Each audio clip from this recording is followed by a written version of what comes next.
And we're back for another episode of Standpoint. I'm Gabe Groisman, and we're here in the beautiful JNS studios, as you can see, in Jerusalem, the Jewish News Syndicate. My friend Alex Trayman, the CEO and editor-in-chief here, or editor-at-large, I'm not sure what the difference is, runs the place. He's a great friend and has a great program here. You can check them out at jns.org. And he was nice enough to lend us his studios while I'm here in Jerusalem for my daughter's bar mitzvah. And sitting in front of me is someone I've known for many years, and I've been impressed with him since the moment I met him, as you will be as well, Dr. Yechiel Leiter. I'm not going to go through his whole biography. You can find it online. He's from Scranton, Pennsylvania, originally moved to Israel. We'll speak about that a little bit, some decades ago, and has been a powerhouse in the political scene for many years, served as chief of staff for Prime Minister Netanyahu in the 90s, and really has just been at the side of so many of big, important decisions and policy positions that the state of Israel has taken over the years, and so much more that we'll explore. Yechiel, thank you so much for joining. Good to be with you, Gabe. First, let's talk a little bit more in the mic. Make sure we get some good audio. Yechiel, I've seen you so much over this last year. We'll get into this last year in a second. But for our listeners, they hear a guy here from Scranton, Pennsylvania, living in Israel. Tell me about your move to Israel, when you moved here, why you moved here. Well, I was born in Scranton long before Joe Biden became president of the United States. As a matter of fact, my bank is on Joe Biden Boulevard. Oh, God. Why did I move to Israel? Well, in the third grade, I was in religious school, and I asked the teacher where all of this was taking place. Was it Madison Avenue, Monroe Avenue, or Quincy? And he said, what are you talking about? It took place in Israel. So I said, well, why aren't we there? And from that moment on, I was determined to be here in Israel and be part of the history that's unfolding. Be an active participant in history and not just be an observer. Yeah, and when did you move? 1978. Wow, 78. Okay, so that was an interesting time to come to Israel, right? It was after the 6 Day War, right? After the Yom Kippur War, before the Lebanon Wars, right? In the early 80s. Lebanon War, in which I already participated. Okay, you served in the military. I served in the military in 1982 as a combat medic. Was stationed in the Shuf Mountains in Lebanon for several months. Lost many friends in the battle for Beirut, and then continued for 3 years to do reserve duty in Lebanon. And lo and behold, here we are back again. Yeah, it's got to feel surreal, right, to see Israel back in southern Lebanon fighting now Hezbollah. Well, unfortunately, it's not surreal because there were those of us who warned that if we don't deal with the roots of the problem in Lebanon and in the surrounding areas around Israel. Israel's a tiny little country. People don't appreciate just the size of Israel. Size of New Jersey, one state out of 50 in the United States, but New Jersey is more like a hamburger and Israel is more like a hot dog. It's just one long strip, very, very narrow width. And the intention, actually, of Iran understands all this, is to surround Israel with a ring of enemies that would constantly batter our security and our civilians until, we'd raise our hands and surrender. But we're nowhere near surrender. Yeah, tell me a little bit about the war in the early 80s, and I think it was 82, 83. 82. In 82, and, I did a podcast, someone else's podcast, Sozcast, with some, it was a little bit of a wild experience at 4 pro-Israel people and 4 anti-Israel people. And, like always, or like most of the time when you debate someone, and this was really sort of an out of hand kind of process, but even when it's more eloquent like this, or maybe more organized like this, where you could sit and talk to someone, so many times those in the anti-Israel camp, and I don't call them pro-Palestinians, they're just anti-Israel camp, they don't really even debate real issues. They just create new ones, and they just kind of create their own realities as opposed to dealing with the realities on the ground. They have their own version of the facts. And so much was spoken about of the war in 1982, which Hezbollah was created, I think, just thereafter, right, where Iran sent their, according to what I read, they sent 2,000 volunteers to southern Lebanon to establish Hezbollah at the time. But tell me about the war there, and why it started and what happened there in 1982.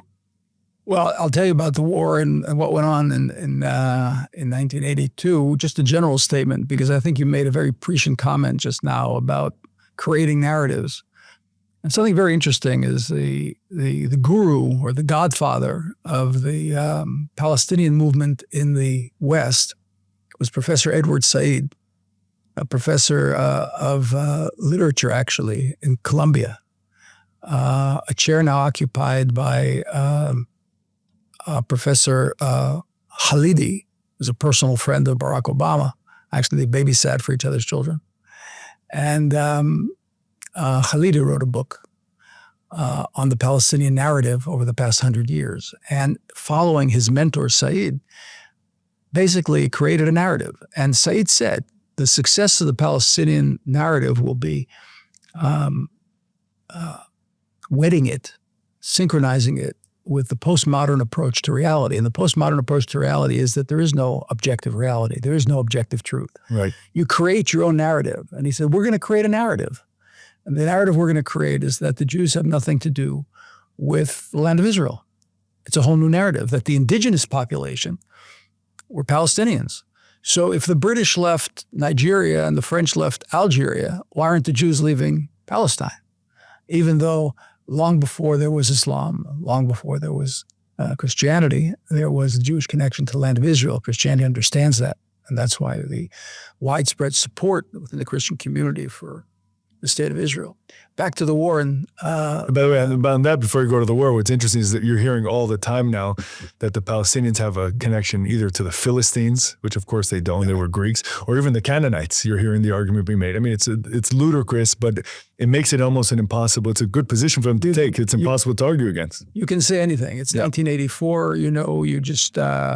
you define good as evil, evil is good. You just reverse reality. You can say anything today and turn it into a catchphrase, and to put it on a flag, or put it into a soundbite in the media, and it becomes reality.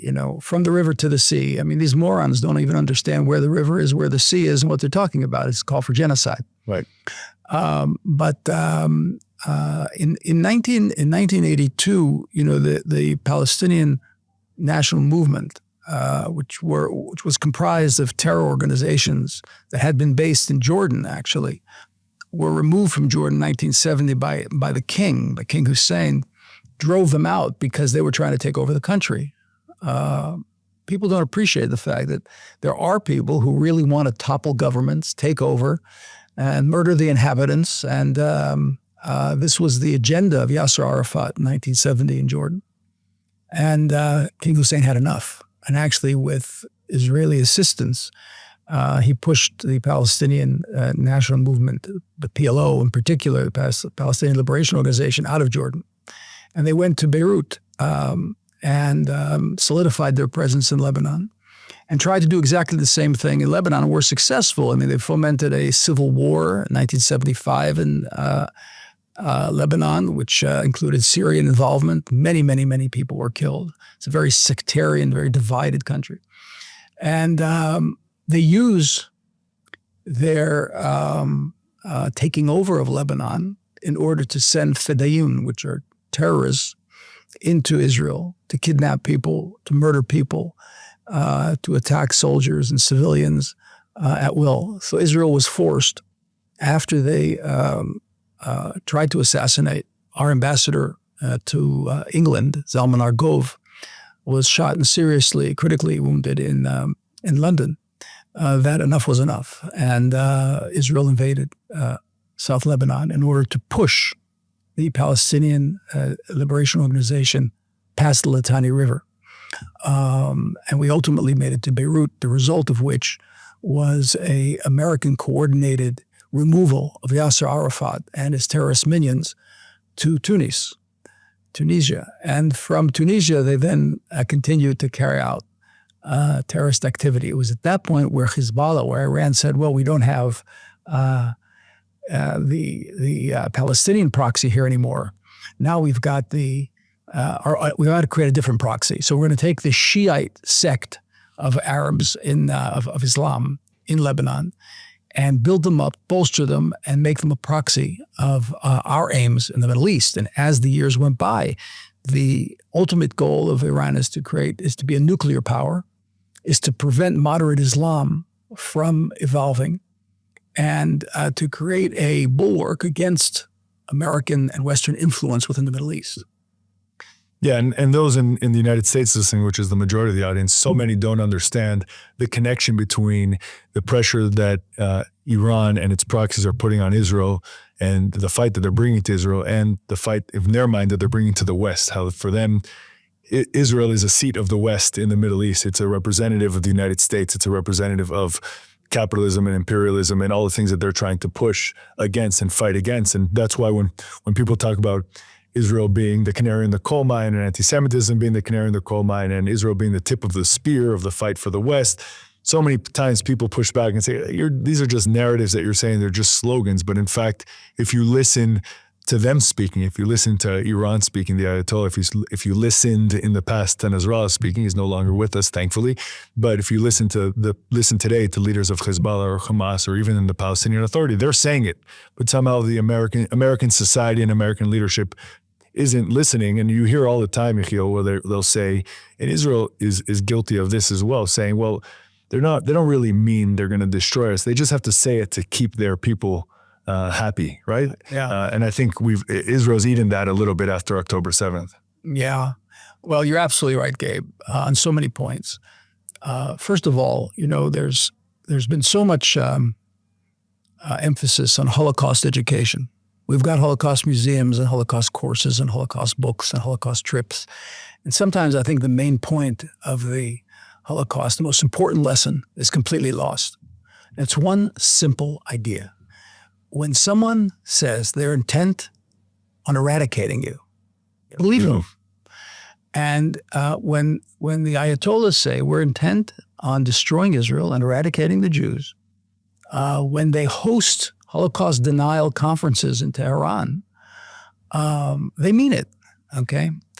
What is being lost on Washington and unfortunately many parts of Western society is that we're in a new age. We've moved into a new international paradigm. It was very clear in the second part of the 20th century what the paradigm was. It was a bipolar world. It was the United States against the Soviet Union, right? And you aligned yourself either with the West under the leadership of the United States, or you aligned yourself with the East under the leadership of the Soviet Union. When the Soviet Union collapsed, there was a question of, what was the international paradigm now? And America thought that, well, we won the Cold War. It was over. All one's left, yeah. All one's left. We're in a unipolar world now. There's not going to be any wars.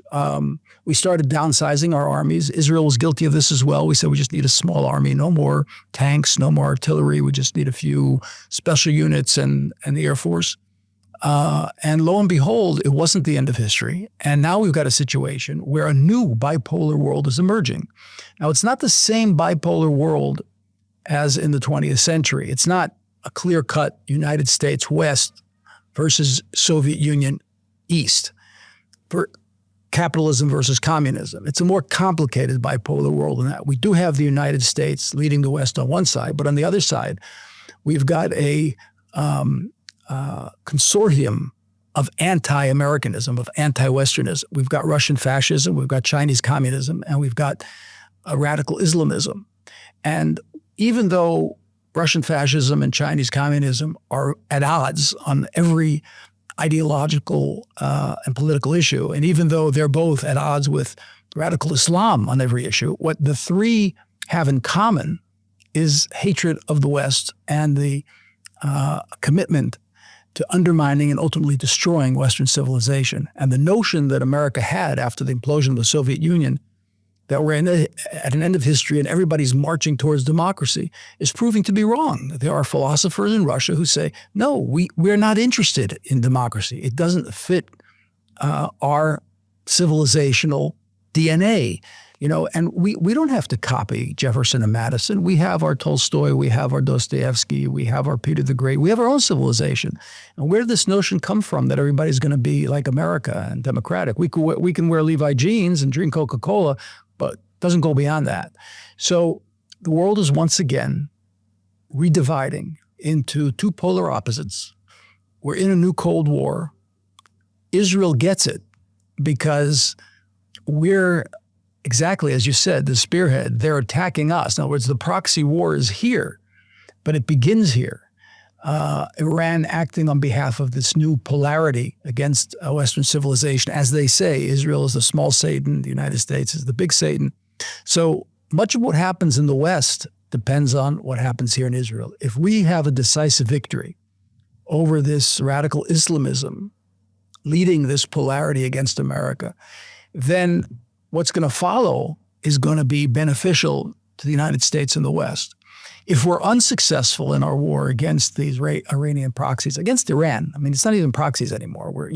When we took out the leadership of Hezbollah, now those running Hezbollah in Lebanon are actually Iranians. I mean, they're not even Arabs, and they've been moved from Iran to Lebanon to maintain and to maneuver and manage the battle against Israel. So if we're successful, the West succeeds. If we're not successful and the West impedes our process and our level of success, it's going to come back to haunt the West, the United States. Yeah, two comments that come to mind. First is it just jumps out at me the void of American leadership in this moment in time. This is such an important moment in history.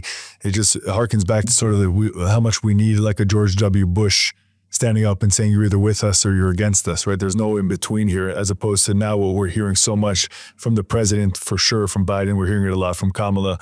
It's a little bit of everything for everyone, which really means nothing, right? It's an absolute nothingness. And you need America to stand up and really lead in this moment, and they're not. And the second thing is, while it's clear to me, everything you're saying is totally clear to me, right? Two parallel tracks that are happening in the world, economic, politically, and militarily. On one side led maybe by Iran and Russia and China, and the other by the United States. And you see it a lot if you focus on South America, where countries, depending on who wins, really pick a side on all those fronts, whether it's economic. That's how it was in the Cold War. Right. Exactly. Exactly. But then what drives me nuts, and I want to move on to something else, but I think I could talk to you all day. What drives me nuts is the countries that are on the fence on it. So you have the ones that are obvious that they'll be on the fence, like the Turkeys, right? That try to play both sides. Qatar plays both sides all day like a fiddle, right? They fund terrorism, but they also host 12,000 American service members there. They host miles away from where the 12,000 American service members are is the leadership of Hamas, who's holding Americans hostage, right? So it's this crazy thing, but you almost expect those countries to play both sides. We shouldn't let them, but you expect it. But then you see Macron, sitting at the table with Iran, right? And you see even Modi, like in India, playing both sides, and we're just going to do business with everybody, right? It doesn't affect us. And that's really, I think, what complicates it even further. It's what came to mind when you said it's not a clear, Russia versus America. For many of us, we see it ideologically, but on the ground, we see so many in the middle trying to play both sides. And when there is no leadership on the West, and right now it's where we are, from my perspective, where there is no leadership in the West, people get to play both sides economically and politically and militarily, and I think that's dangerous for the world. You're absolutely correct. What we need desperately is a new doctrine for international relations led by the United States. After the Second World War, in the famous long telegram sent by George Kennan, who was the number 2 man in the American embassy in Moscow, the architects of American foreign policy adopted the idea of containment, and containment was the basis of American foreign policy vis-a-vis the Soviet Union, and basically globally for almost 50 years.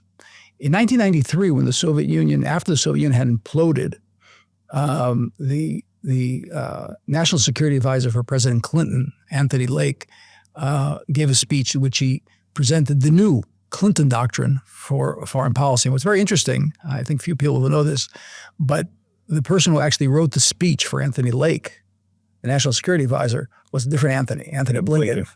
And Blinken architected a policy there that said we're going from containment to enlargement. In other words, an enlargement of democracy. We no longer have to contain Soviet Union, no longer have to contain communism. We're moving to enlargement of democracies.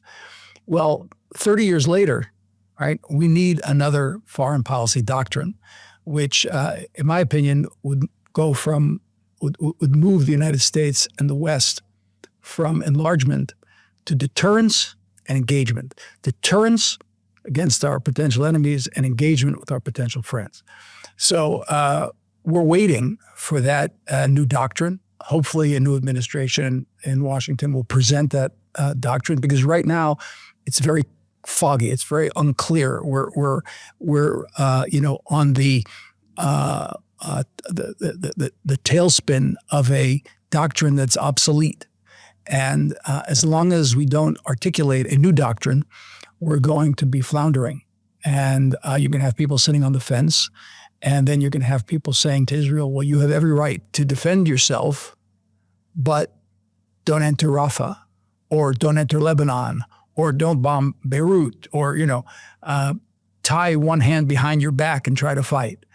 Nobody fights that way. And we shouldn't be expected to fight that way. So once we have an articulated doctrine, I think Israel's actions are actually helping the U.S. prepare the new doctrine that the new administration will come out with into how to relate to the changing paradigms and the shifting alliances in this new world of ours. Yeah, earlier this week, I was at the Counterterrorism Institute at Reichman University. My daughter's looking to study there.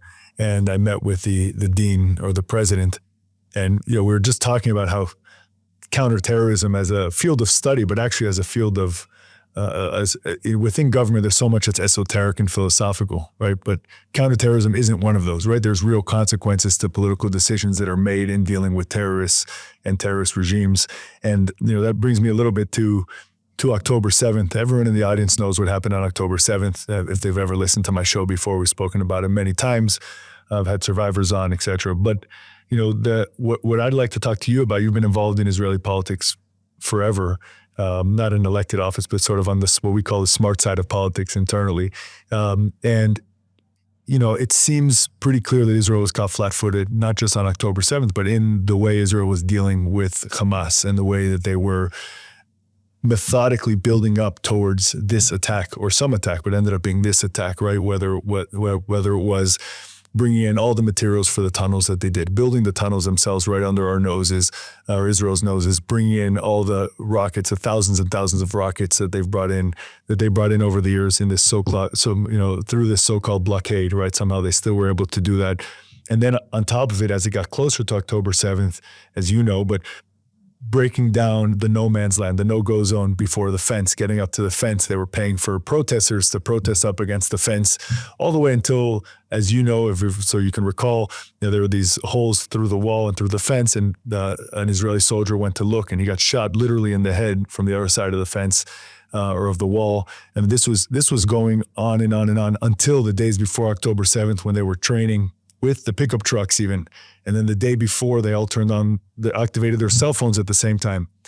Yet Israel seemed to have taken the position that Hamas wasn't really serious about attacking, right? This wasn't really a group that was going to actually attack. This is what they do, right? So they can steal the money from their people, which they do. Everyone knows that. But they weren't actually going to attack. They were just, the level of deterrence was so high. That's how I see it.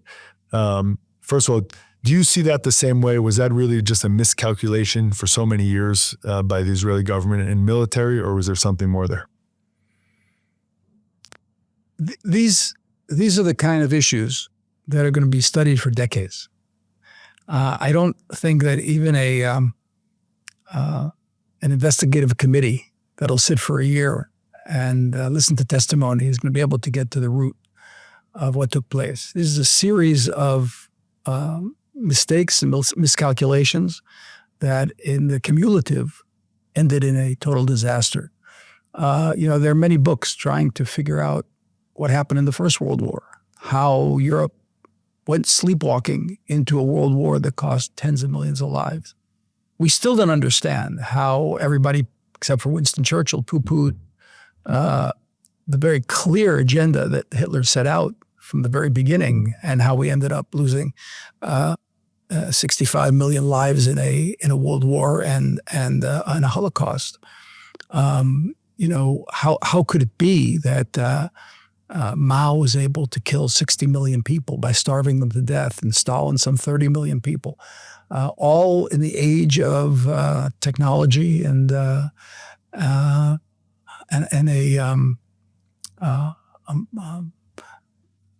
an age of humanities and a flowering of humane ideas.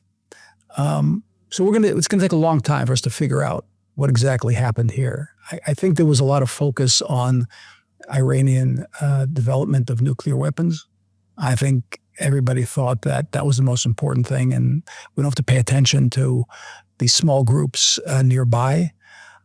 We had faulty intelligence reports that they were deterred and they weren't going to attack.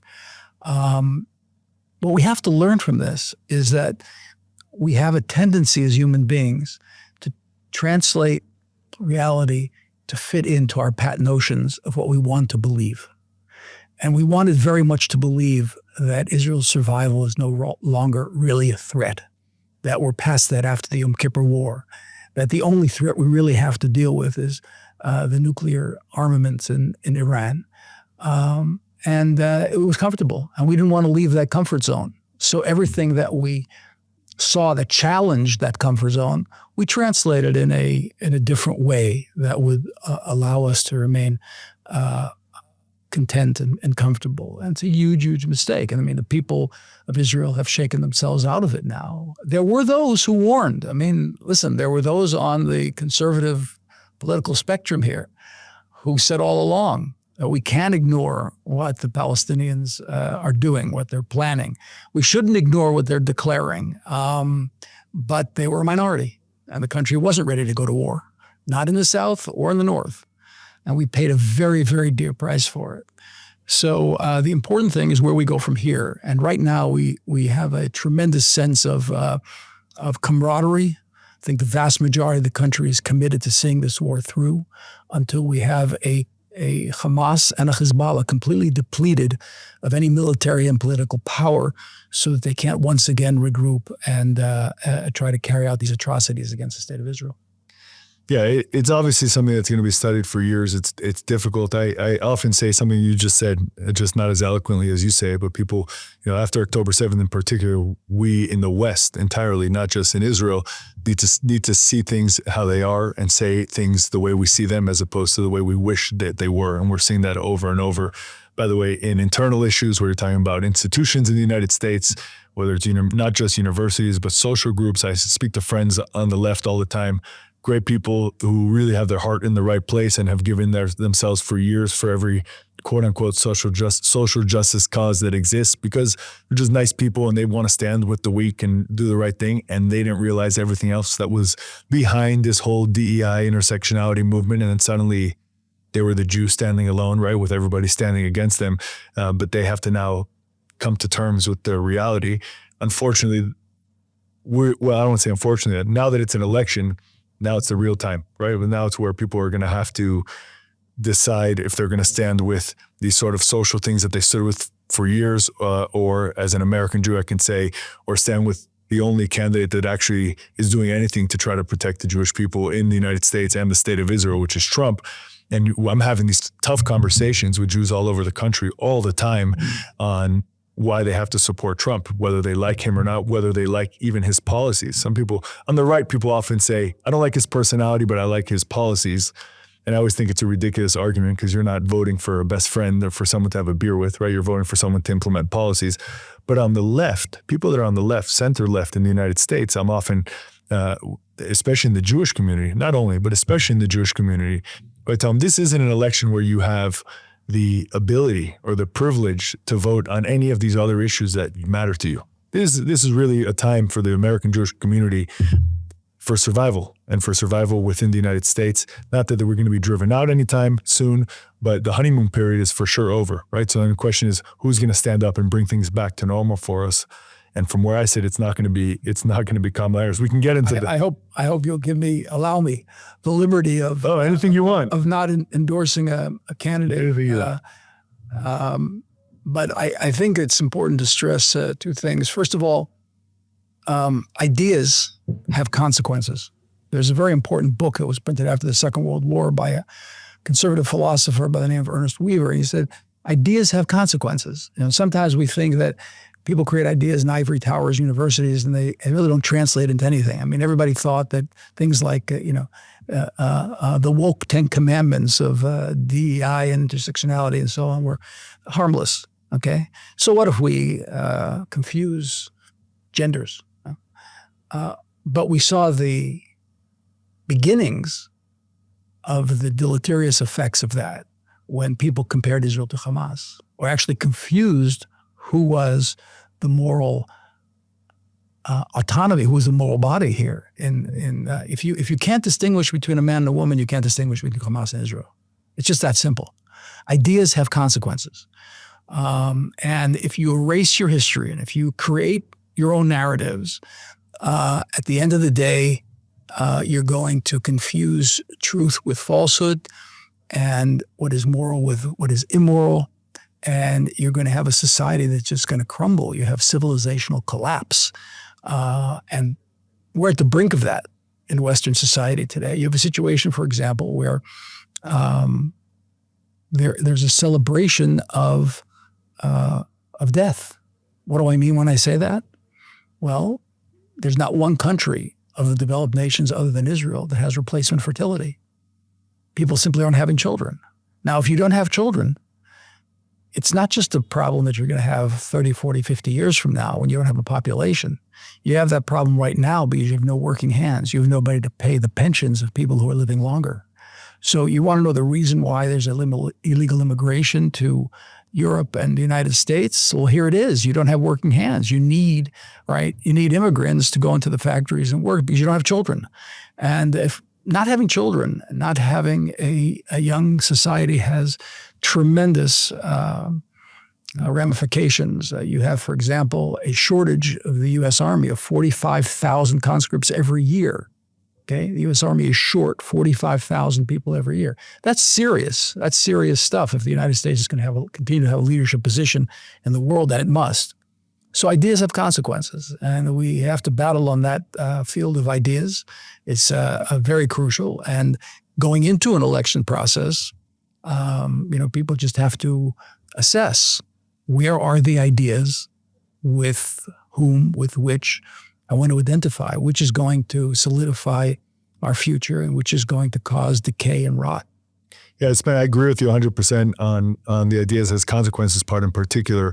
And again, you don't have to get into the whatever you don't want to get into. But from my perspective, when I have these conversations with people and talk about how Kamala Harris, the vice president, has been at the forefront of so many of these ideas in the political field. So many of them are in the Green New Deal. Most people have never read the Green New Deal. I have read it. It's not so complicated, but it basically enshrines all of these most of these ideas and says, and it never passed, but it doesn't matter because the idea was pushed forward and says that in every law that's passed in the United States, we have to take into consideration all of these things to make sure that we're pushing forward this agenda.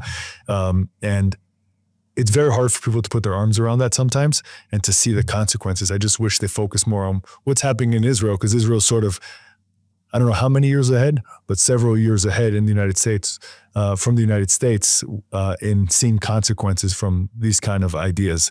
Let's move forward to speaking about your son Moshe. So you, as you know, I mean, I'm not sure how to skin this cat. It's so emotional for me as well. But Moshe Leiter, Zichron Levrcha, his memory be a blessing, is your son was 39 years old, was killed in battle in northern Gaza in November. He was a friend of mine for several years. Really, we knew each other for about 20 years. I've been married for almost 21 years, but only the last, 7 or 8 years, we started really getting closer. He helped me write some speeches. By the way, I spoke in Tel Aviv, and I called you first because you're always one of my first calls. But I called him, and he helped me go through things. We spent so much time with his family and him. And when I think of him, I think of this song by this band Hatikva 6, Hatikva 6, who's the Hope 6. By the way, I found out this week it was just the address of their home they grew up in.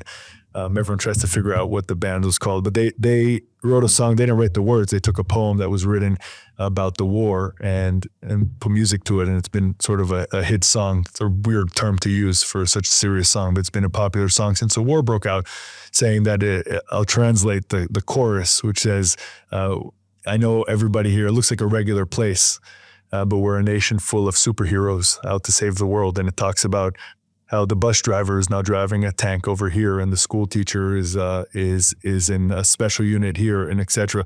And when I hear that song, I can't not think of your son Moshe, because first of all, anyone who had the pleasure or privilege of meeting him will tell you the same thing. Someone who was larger than life, just first of all, tall, handsome, strong, big personality, beautiful soul, beautiful person, and also was a commando until he passed, until 39. But I think he served full time until what age? Till 33? 33. Till 33. That's what I thought.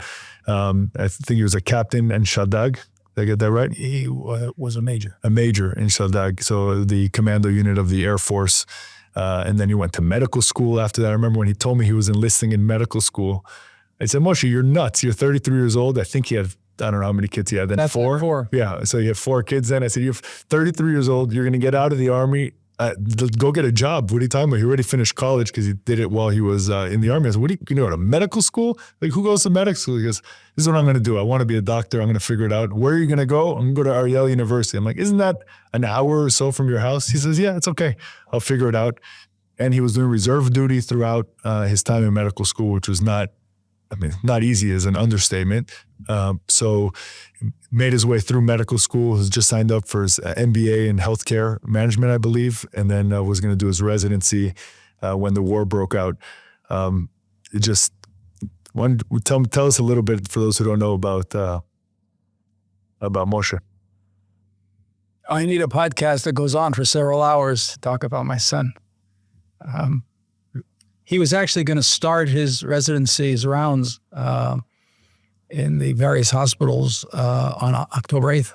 Everybody talks about October 7th. Wow. But yeah, in August 2003, 23, he received his white jacket in a beautiful ceremony at Ariel University. And it's my last picture with him, actually, in his white cloak. And it's the short one, right? The medical school. Yeah, is the shit. Yeah, and with the stethoscope around his neck. He didn't give up. It was quite difficult for him after spending 15 years in special ops in the Air Force, and running around with a knife between his teeth and doing all sorts of stuff for the security of the state of Israel.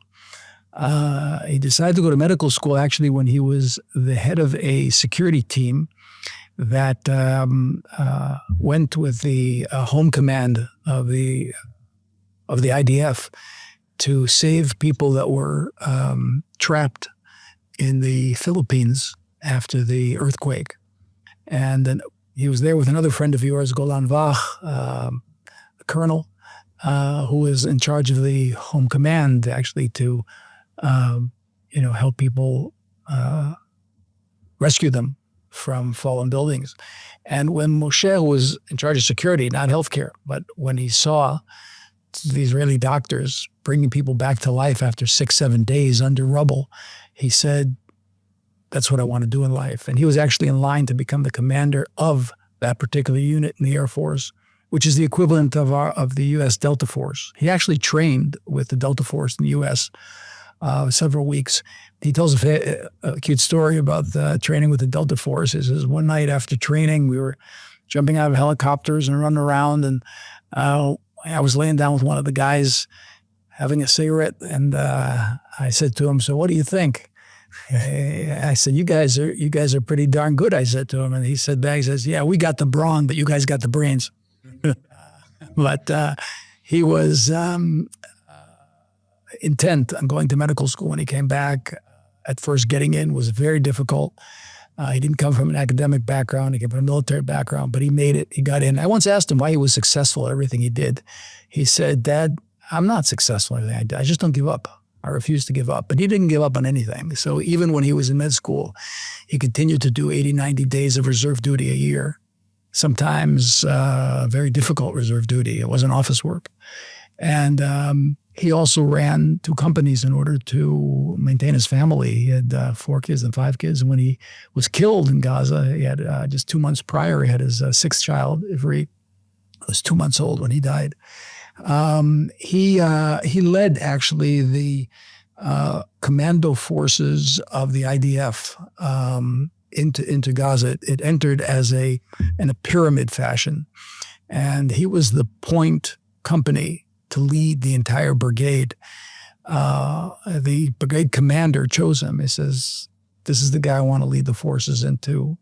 He was very experienced. He was a field fox. He was very smart. I mean, you knew him, Gabe. He was very sharp. And the biggest thing, though, is he was fearless. He had he was just fearless. I think he felt fear, but he overcame it, and that's how he led 2 weeks of successful battle. I miss him more than I could say, more than I could explain. But I know that my son was a hero, and I know that because of him and his friends who have given their lives, there are many, for the defense of the Jewish people in the state of Israel, we have a future.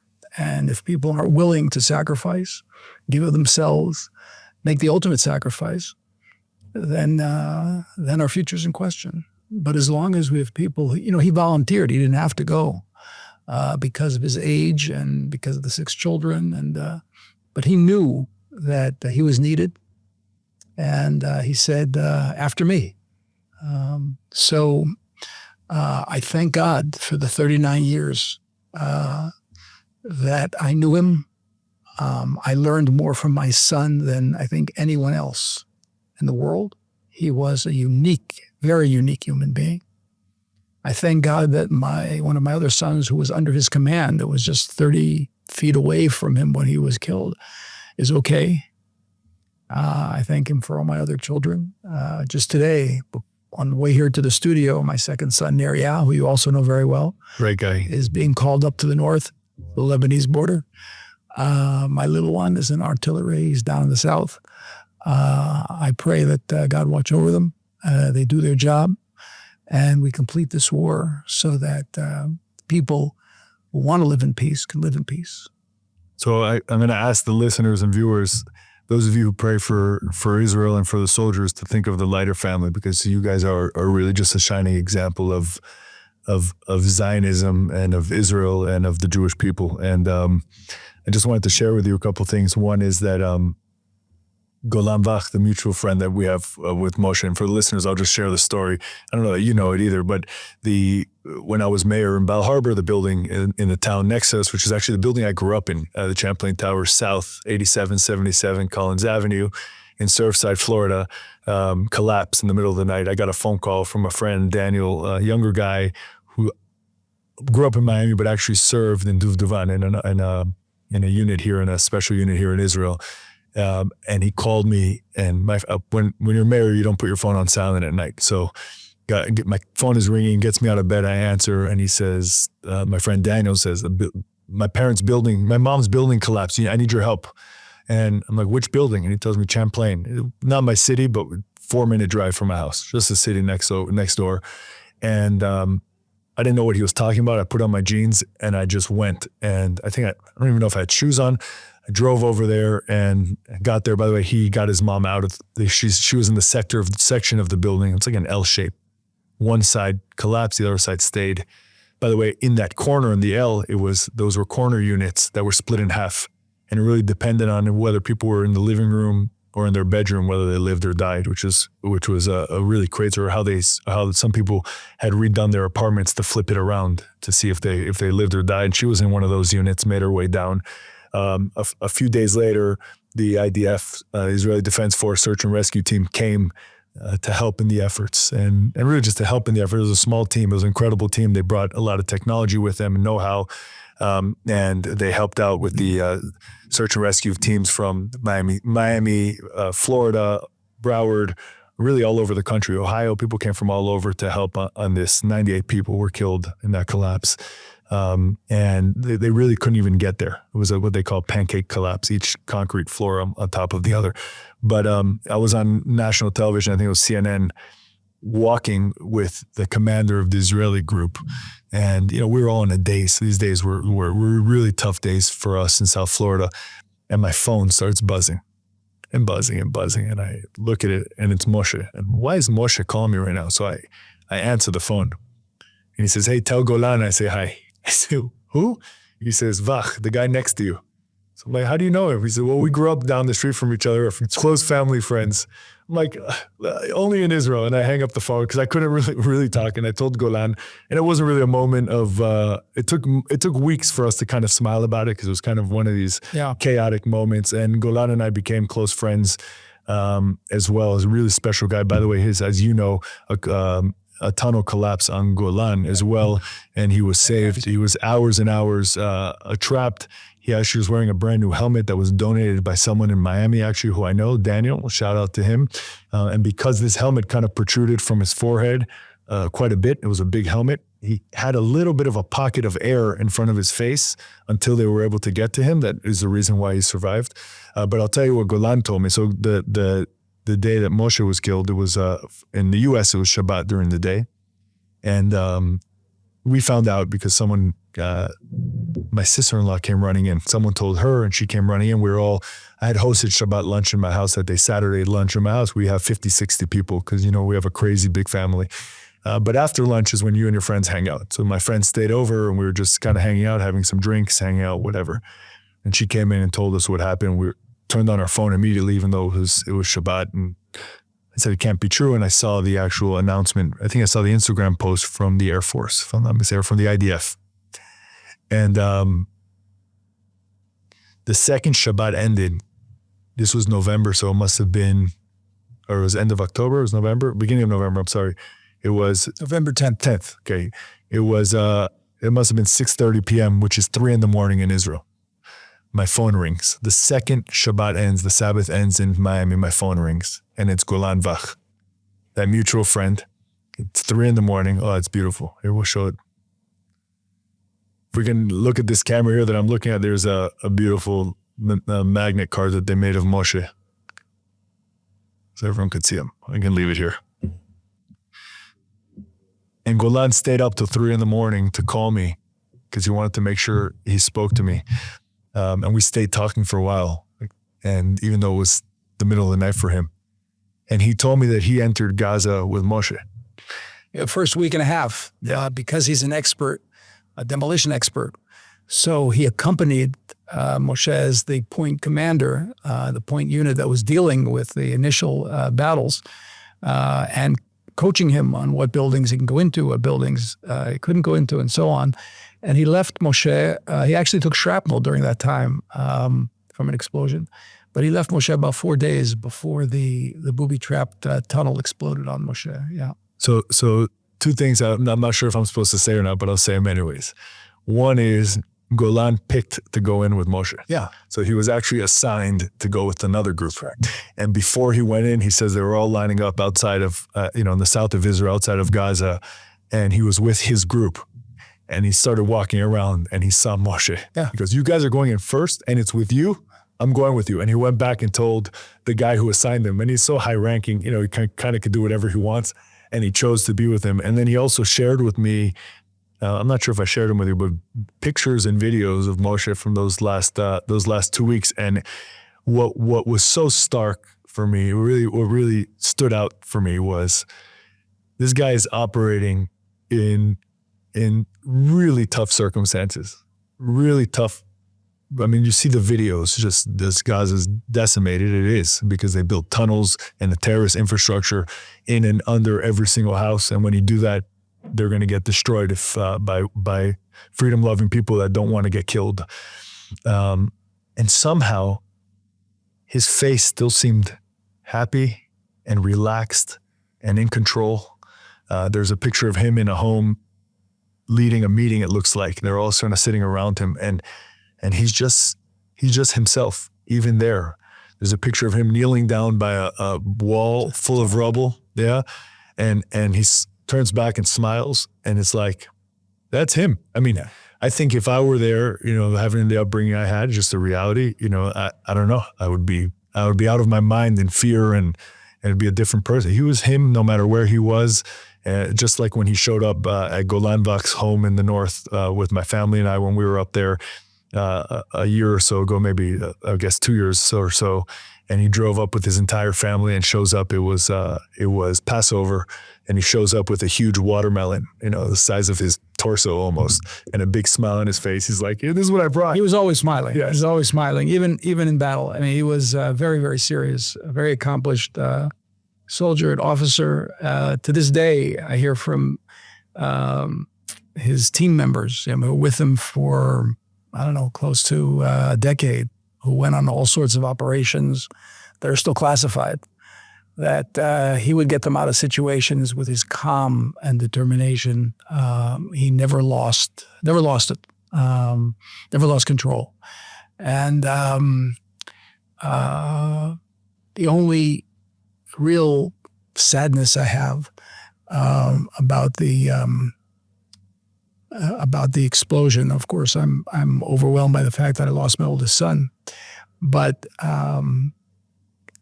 during the lull in the fighting, he would write. He had a little pouch on his knee, and I had a little notebook that he kept in the pouch, and he would write notes. And my other son, David, who was with him, said he would write to us, to his parents, to his siblings, to his friends, ideas. And in the explosion, we lost, like his last Old Testament went up in smoke along with him. That's very painful. So I asked Golan actually to come to the memorial. We're going to have a memorial for Moshe on the day he was killed, which is this year. It's the 27th of November. The Hebrew date is the same Hebrew date, but the solar calendar is 27 of November. And Golan, who plays the guitar beautifully and actually played guitar when they had lulls in the fighting, is going to play some music that Moshe loved. But I also came up with an idea on Yom Kippur. I'll share it with you. It's the first time I'm sharing it publicly, Gabe, here on your podcast. There we go. I've been thinking so much about what it is that Moshe would have written then. And there's such an emptiness in my heart, not knowing what his last will and testament was. What did he write? I have no way of retrieving it. So I think at the memorial, I'm going to ask all of the people who will gather to honor his memory to write over the next year what they think Moshe would have written. Beautiful. And then we'll compile it, into a memorial book a year from now. There's a beautiful passage in the Talmud of a saintly rabbi who was tortured by the Romans for teaching Torah, and he's wrapped in a Torah scroll, and he's burned to death. He's incinerated, basically, as the Torah scroll is burning, and his students are around him, and they say, "Rabbi, what do you see? What is it that you experience?" He said, "I see the parchment burning, but the letters are ascending to heaven." So Moshe's parchment burnt, what he wrote burnt, but we can somehow retrieve perhaps the letters and put them together in our own language, and maybe we'll come close to what he had in mind. So I'm gonna one up you. It's not maybe, you will for sure, because the kind of personality he imparted on the people around him, his thoughts, his viewpoints, his positions on things, his love of his family, his love of Israel, his love of everyone around him, and even his approach to different things, that I'm certain that in a way, what you came up with of how to honor his memory, how to almost recreate what he wrote, is more powerful than even having the words themselves, because you're going to have how his words impacted other people, right? So that's what his legacy is, if I could be so insane to even say, but I really believe that in my heart. And let me transition to end on what I think is a positive note, unless you spoil my party. And I'll do this. So I just did a show which will come out before this one, just on my own, on my impressions being back in Israel. It's my fourth time since October 7th of last year. Each time was totally different, right? In November, it was a war zone. Absolutely, from top to bottom, the country felt like a war zone. In April, when I came back, it was a country in trauma. It seemed sort of okay, but if you spoke to anybody, how are you, became this very deep conversation, right? It's like, ma nishma, and it's that, which means, what's going on, or, what have you heard? And it becomes, usually it's a throwaway. It would become this deep trauma that you saw. I was here in June when we were together with these chiefs of staff of governors, and really was the word that came to mind was resilience, because you saw the people of Israel clawing through this and trying to say, we're going to keep pushing, we're going to keep fighting, and we're going to put our country back on track. You felt it. This trip, I've only been here a little under a week right now, and all I feel is optimism. Of course, people are still focused on the 101 hostages that are in Gaza, our soldiers who are fighting in the north. There's rocket alerts and rocket attacks every day. The Golani base, was attacked a few days ago. 4 soldiers were killed, dozens injured. So the war is ongoing. So I'm not minimizing that, but there seems to be a sense of optimism, of excitement, of positivity, of our success, maybe led by our success with Hezbollah, and conversations I'm having with people when I tell them better days are ahead. And I feel like the end of this war is going to usher in a time of great success and prosperity, and yes, peace or quiet, whichever word we want to use for Israel. And there sort of is that sense of we've got this. And I see that in most of my conversations. Is that something you're seeing in Israel today? How are you seeing the people of Israel here in the state of Israel pushing through this long war? So I don't disagree with you. I'm not going to rain on your party. But this brings us back to the beginning of our conversation. This is a civilizational battle. It's a long war. It's not going to end soon. We have Iranian proxies in Hamas and the Houthis, in the Hezbollah, in Iraq and Syria, with Shiite militia that are supported by Iran and Iran itself. And that's the big war. And Iran has rained hundreds of ballistic missiles on our country. By the grace of God and superior anti-ballistic missile batteries that we have, no one was directly killed, but that is a strategic threat on the existence of the state of Israel. We can't live with miracles. We're going to respond, and we're going to take on the head of the snake directly. There will probably be a response to that, and we'll be left standing. I don't think the Iranian government will be left standing. We'll do a service to the Iranian people and to the Middle East, freeing it from this barbaric government that dominates its own people in Tehran. But it's going to take time. The more that our allies in the West are with us, the less time it'll take. The more that our allies in the West stand back and let us fend for ourselves, the longer it'll take. Will the people of Israel remain strong throughout? Yes. We're a people of survival. We've been doing it. We have it in our DNA. There's an awful lot of talk, if I could just take another minute, there's an awful lot of talk about whether or not you destroy an idea, like Hamas, like Hezbollah. And mostly generals offer their assessment saying that ideas can't be defeated, but they don't understand the world of ideas. They don't understand history. They don't understand sociology. They don't understand social psychology. You destroy an idea when you take military power and political power away from it. If somebody sits on the internet and wallows in all sorts of crazy ideas, so what? The point is you need to take military power and political power away from the idea.